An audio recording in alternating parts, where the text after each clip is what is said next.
There are two truths. The first of these is that joy does not come from outside. For whatever happens to us, it is within.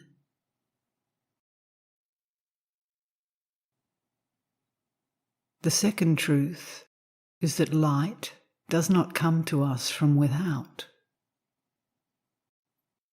Light is in us, even if we have no eyes.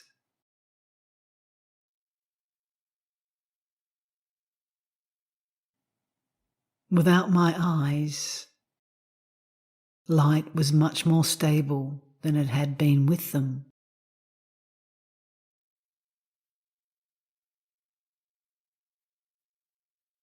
As I remember it, there were no longer the same differences between things lighted brightly, less brightly, or not at all. I saw the whole world in light, existing through it and because of it.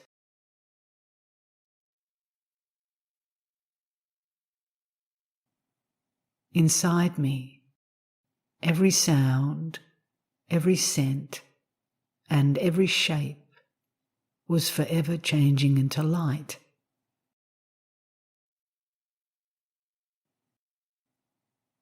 And light itself changing into colour, to make a kaleidoscope of my blindness.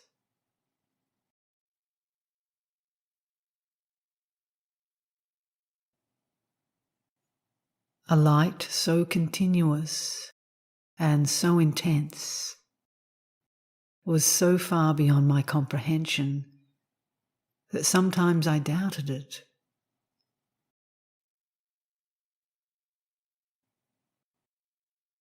Still, there was light, and light cast a spell over me.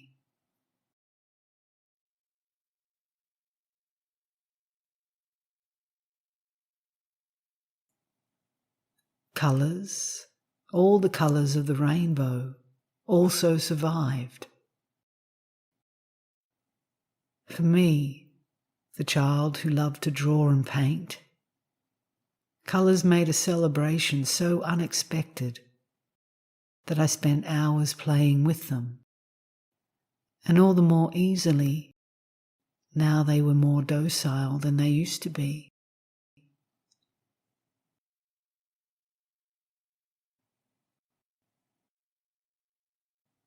Light threw its colour on things and on people. My father and mother, the people I met or ran into in the street, all had their characteristic colour, which I had never seen before I went blind.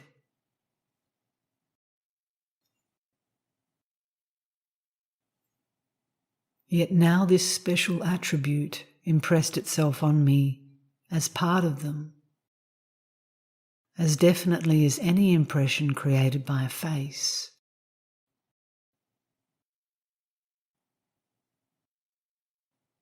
Still, the colours were only a game, while light was my whole reason for living.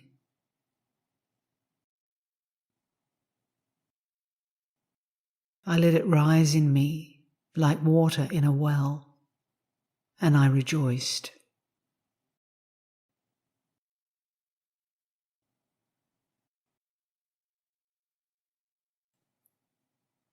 I could no longer afford to be jealous or unfriendly,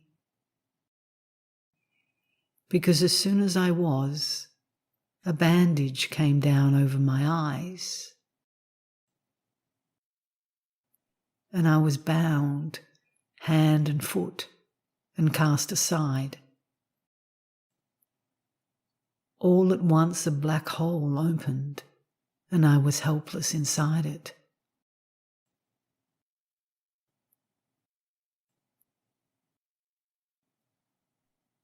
But when I was happy and serene, approached people with confidence and thought well of them. I was rewarded with light.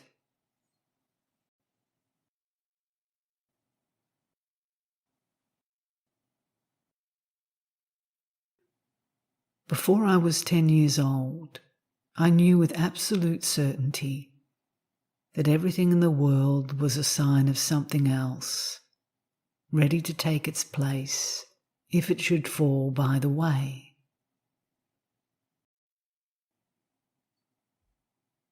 And this continuing miracle of healing I heard expressed in the Lord's Prayer. I repeated at night before going to sleep.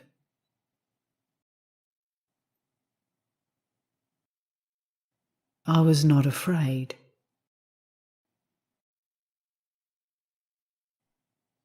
Some people would say I had faith. And how should I not have it in the presence of the marvel which kept renewing itself?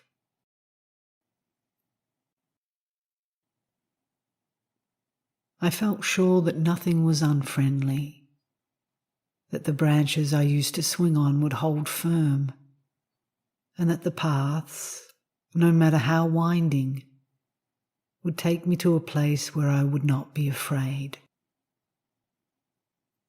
That all paths eventually would lead me back to my family.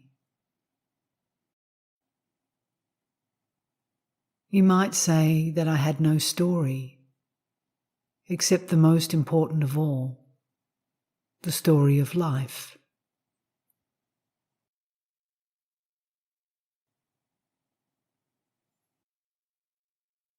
I began to look more closely, not at things, but at a world closer to myself, looking from an inner place to one further within, instead of clinging to the movement of sight toward the world outside.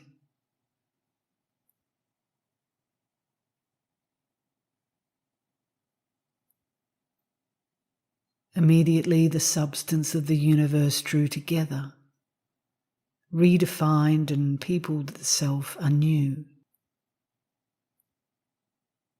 I was aware of a radiance emanating from a place I knew nothing about. A place which might have well been outside me as within. But radiance was there, or to put it more precisely, light. It was a fact, for light was there.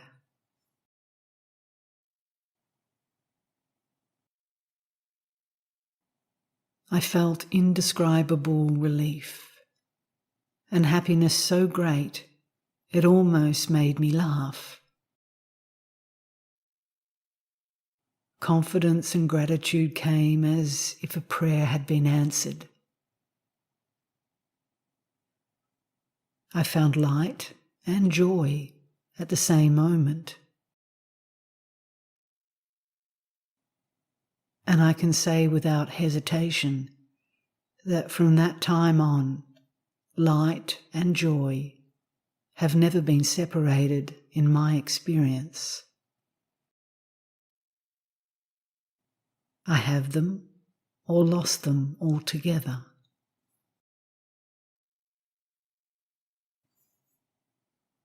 The amazing thing was that this was not magic for me at all, but reality.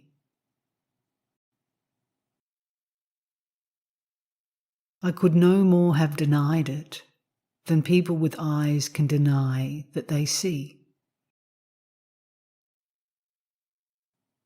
I was not light myself, I knew that, but I bathed in it as an element which blindness had suddenly brought much closer.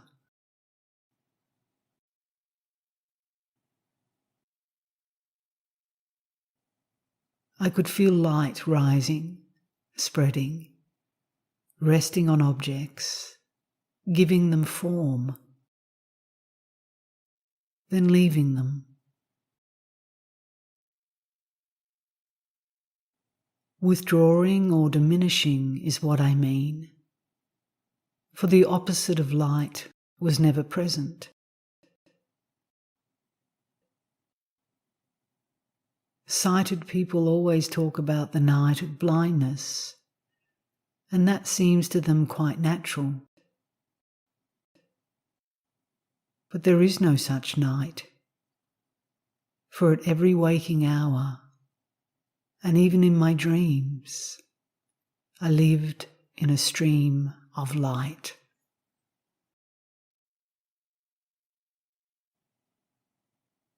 Inside me, there was everything I had believed was outside. There was, in particular, the sun, light, and all colours. There were even the shapes of objects and the distance between objects. Everything was there, and movement as well.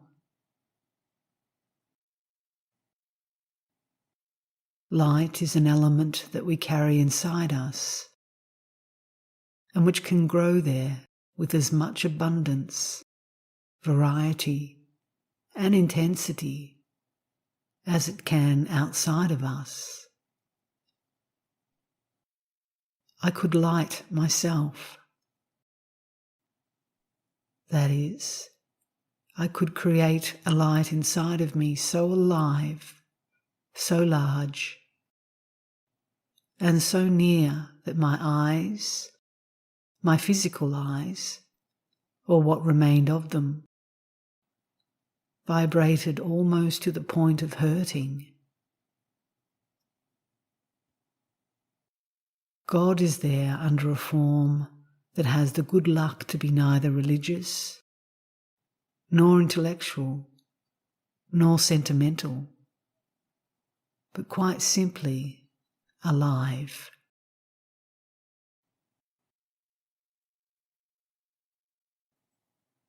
I am certain that children always know this, more than they are able to tell. And that makes the big difference between them and adults, who at best know only a fraction of what they say. The reason is simply that children know everything with their whole being, while we know it only with our heads.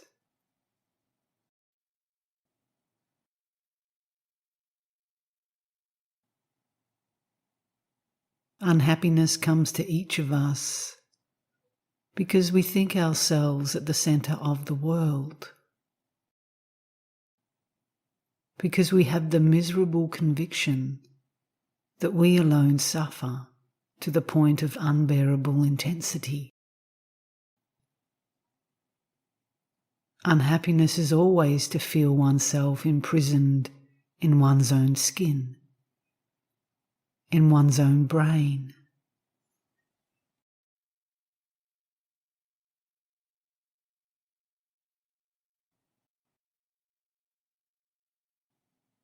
Sight is a miraculous instrument offering us all the riches of physical life.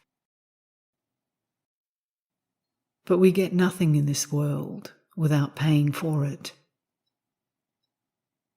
And in return for all the benefits that sight brings, we are forced to give up others whose existence we don't even suspect.